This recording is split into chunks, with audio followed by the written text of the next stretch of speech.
গেল রে। আদর করে শুয়েছে।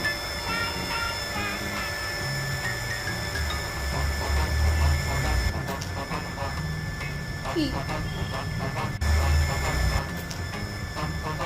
কি ভালো আছো? আমার এটা হচ্ছে আমার পুচি। দেখো এটা হচ্ছে মা, বলো মা। সবচেয়ে শান্ত বাচ্চা হচ্ছে এই, কোনো আওয়াজ নেই। এ হচ্ছে সবচেয়ে দুষ্টু আর কিউটি। ও ভালো। তোর ফটো একটা করে ফটো। আয় আয় একটা তুই দেখি, তোর মুখ দেখি। এই এই এই, এই। মাথা ছুড়ে গেল। কি হচ্ছে এটা?